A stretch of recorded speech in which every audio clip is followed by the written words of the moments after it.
கொட்டும் மழையில் குளிருக்கு இதமாக நீங்கள் தேர்வு செய்யும் பானம் டீயா அல்லது காஃபியா என்பது குறித்து எமது செய்தியாளர் சுதாகரன் எழுப்பிய கேள்விகளுக்கு திருமயம் பகுதி மக்கள் தெரிவித்த கருத்துக்களை தற்போது பார்க்கலாம். நம்ம எப்பயுமே ஒரு டீ விரும்பி அந்த டீயோட பார்த்தீங்கன்னா எந்த ஸ்நாக்ஸ்னா மிளகா பஜ்ஜி நல்லா இருக்குங்க.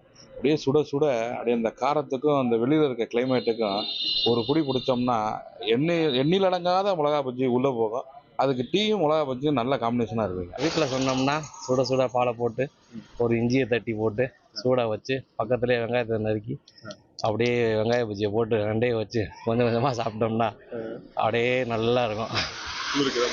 ஆமாம், இளையராஜா பாட்டோட ஒரு கையில் டீயும் இன்னொரு கையில் வடையும் சாப்பிட்டோம்னா இன்னும் அருமையாக இருக்குது. மலையை ரசிச்சுக்கிட்டே அப்படியே ஸ்லோவாக அப்படியே தனியாக உட்காந்து நம்ம சாப்பிட்டோம்னா இன்னும் பெட்டராக தெரியும் நமக்கு. என்ன இப்போ வடையை சாப்பிட்றவங்க இருக்காங்க, ஸ்நாக்ஸ் அப்படிங்கும்போது ரஸ்க்கு அந்த மாதிரி ஐட்டம் சாப்பிட்றவங்க இருக்காங்க.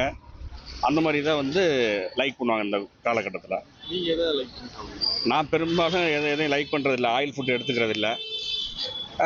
அப்படி தேவைப்பட்டால் நான் வடை எடுத்துக்குவேன். டீ காஃபி எதுவும் இல்லை, சூப் அந்த மாதிரி ஐட்டம் எடுத்துக்குவேன். மழைக்காலங்களில் உங்களுக்கு இதம் தருவது டீயா காஃபியா? நீங்கள் எதை விரும்பி பருகுவீர்கள்? அதோடு ஸ்நாக்ஸாக எதை சேர்த்துக் கொள்கிறீர்கள் என்பதை பொதுமக்களிடம் கேட்டு தெரிந்து கொண்டோம்.